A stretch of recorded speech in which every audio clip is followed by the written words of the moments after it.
Ciao a tutti, hi everybody, and welcome to another episode of our web series, The Darkest Hours, the years of the war from 1943 to 1945 in Italy. If you remember one of the first episodes, we told you about the conquest of Sicily and the crossing of the Strait of Messina. After this, Roosevelt and Churchill have decided to invade the Italian mainland, the European continent actually. The 8th Army, led by British Marshal Montgomery, has been assigned the task of advancing along the Calabria roads here to Campania and Puglia. The landings at Salerno, further north here, will be carried out by the 5th Army, led by American General Clark. The two armies will meet in a few days after the landings in the plain of Paestum. As it happened in Sicily, and once again after months of tensions and rebounds, British and American troops are going to fight distantly. The Americans will lead the main and most prestigious operation, the landings at Salerno, and Montgomery doesn't like the task assigned to him at all.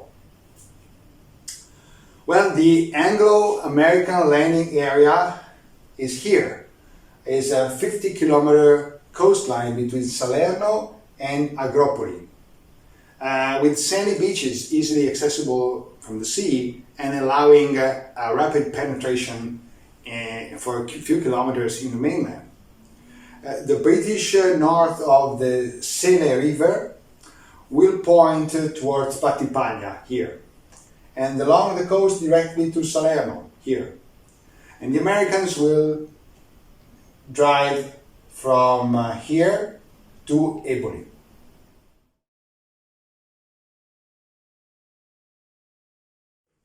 One day after the armistice, on September 9th at 3 a.m., the cannons of Allied ships opened fire. At that time, American Rangers and British commandos touched land in Maiori and Vetri sul Mare on the Amalfi coast. On the first day of the fight, the British managed to conquer Battipaglia, but they are stopped after occupying Ponte Cagnano, a little bit north. The early fightings caused deep disappointment in British soldiers, who are convinced that with the surrender of Italy, their task would be easier. The Americans go from Paestum to the village of Albanella in the hills, but here they are stopped by the Germans. On the morning of September 10th, Battipaglia is recaptured by the Germans. The fighting continues on September 11th and September 12th, and on the 13th, the Germans counterattack and break American lines, forcing them to retreat to the beaches. The German command thinks it can even drive the Americans out to sea. It no longer fears an immediate threat to Naples. The outcome of the whole operation is now at risk. Clark tells British Admiral Hewitt, the commander of the Allied fleet in the Gulf of Salerno, to prepare for a possible evacuation of the entire invasion corps.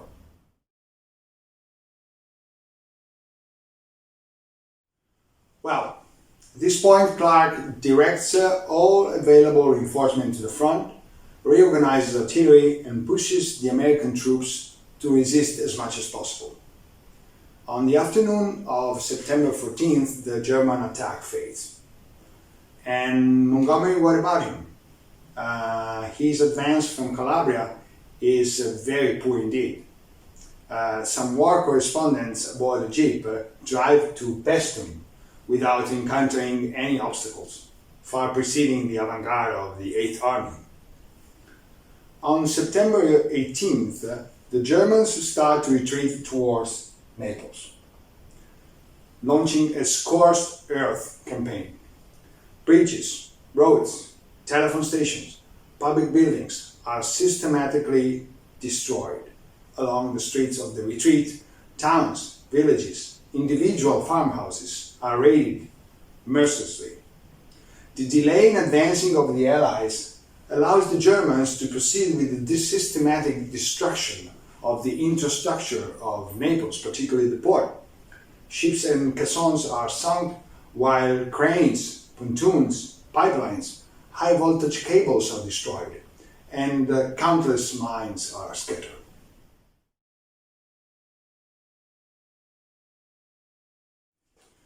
The Allies take a good 3 weeks to get to Naples.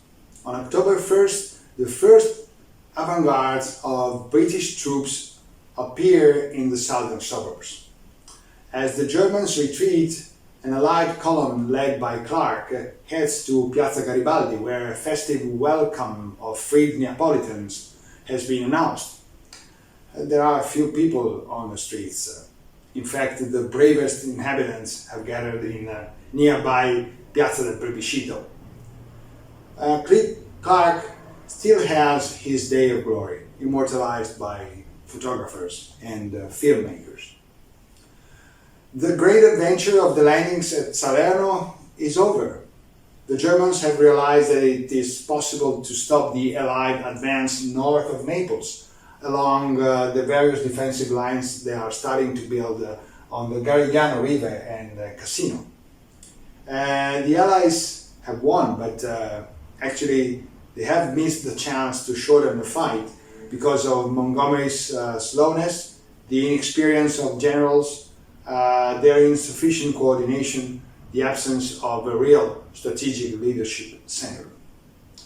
The next military target is Rome, but poor Naples is on its knees.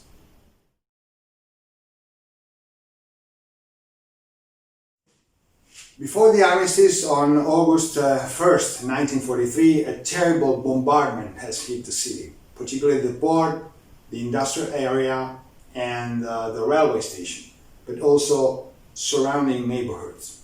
On August 4th, another devastating attack with incendiary and disruptive bombs aimed at terrorizing the population, the most painful and serious incursion in 3 years of war. Throughout August and early September, the bombing have continued without respite.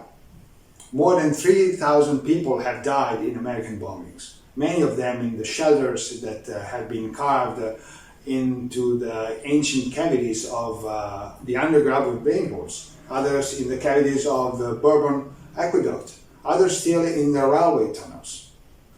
On the eve of the armistice, Naples is a city in ruins, semi-paralyzed, with rationed water, food reduced to a minimum, not enough for the entire population.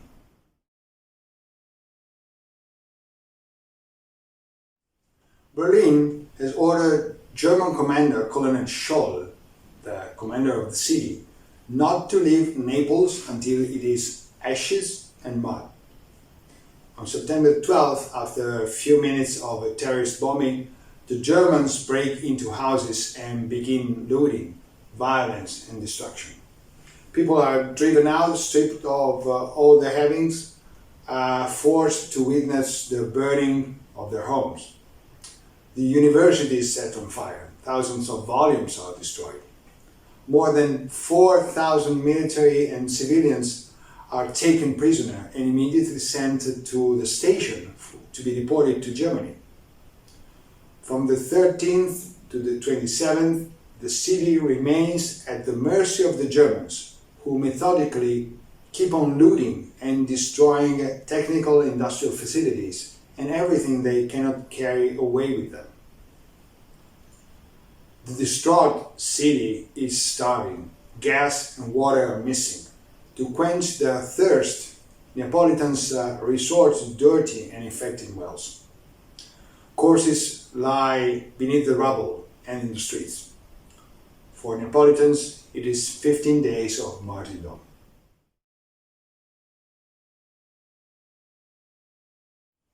On the 27th, the city rises up. Carabinieri, police officers, workers and intellectuals, women of the people, artisans, all united storm weapon and ammunition depots in different points of the city.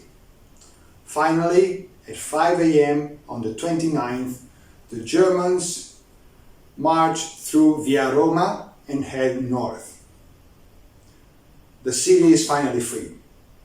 But after one war, Naples will immediately begin another. The War of Survival during the American occupation. Naples became the main logistic base of the Allied forces, and the Allies will remain until 1946. 2.5 tremendous years for men, women, and children forced to live in poor sanitary conditions, struggling with recurring epidemics, starving. The port is reactivated as early as October 1943. The Pellegrini Hospital is reopened, city connections are restored, but rubble is everywhere and the population is starving. There is no electricity, the distribution of water is occasional.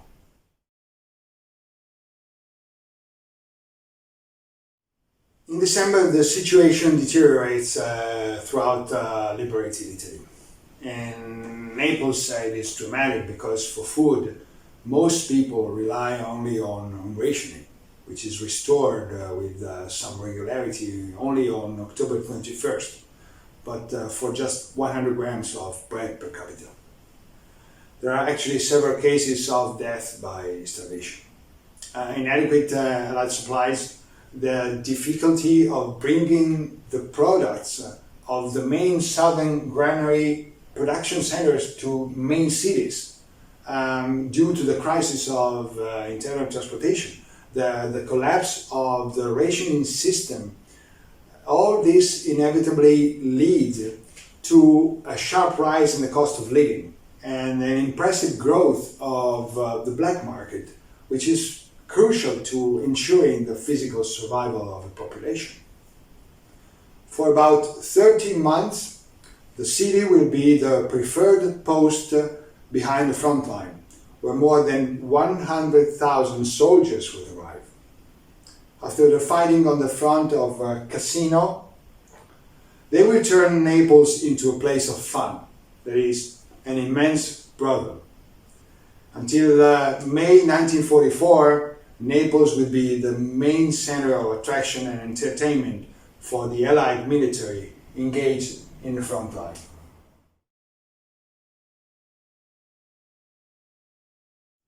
Naples is a city dominated by hunger, totally unable to produce goods and services.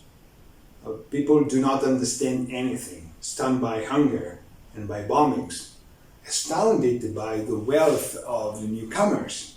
They are interested in nothing but solving the arduous daily problems, each on their own.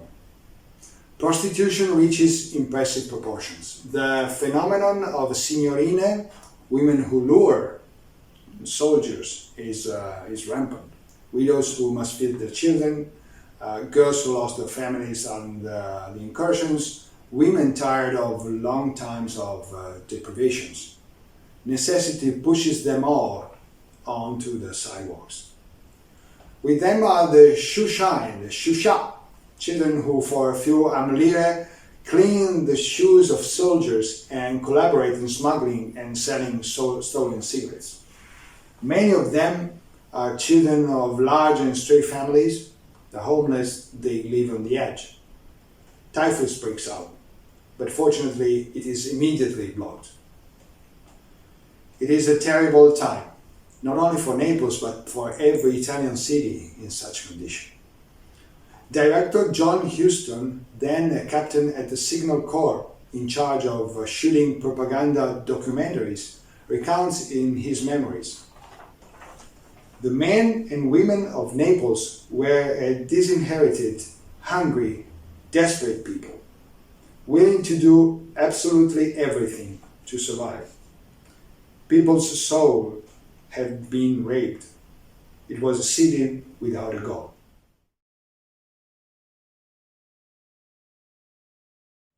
With the complicity of the American military in those months, the black market becomes huge. involving broad strata of the poor population. Smuggling is rampant, initiated by Italian-American soldiers and local criminals. The garbage-laden Allied military trucks bound for the incinerators under a blanket of garbage. They carry all good things, which disappear at designated crossroads. It's a gigantic business. Live and let live, they say. But above all, the greatest disappointment among Italians comes from the climate of violence provoked by the behavior of many Allied soldiers, in particular the brutality often shown towards women forced into prostitution by hunger. Allied and Italian police forces record an impressive number of facts of violence and lust and brawls with civilians and thefts and armed robberies in the streets, houses, shops involving Allied soldiers. They are active in the illegal trade in cigarettes, food, gasoline, and all kinds of goods and instruments destined for Allied units and diverted to the black market. Thus ends 1943. The will to survive, to overcome these tragic times, it will prevail. People will look at the new year with hope, with the desire to live, to rebuild, to love again. A new Italy is being born. Well, thank you very much. This is all for today. I look forward to telling you some more stories about the darkest hours in Italy, 1943-1945. In the meantime, please follow us on our web pages and on our Facebook page. Thank you very much. Have a nice day. Bye bye. Ciao ciao. Arrivederci.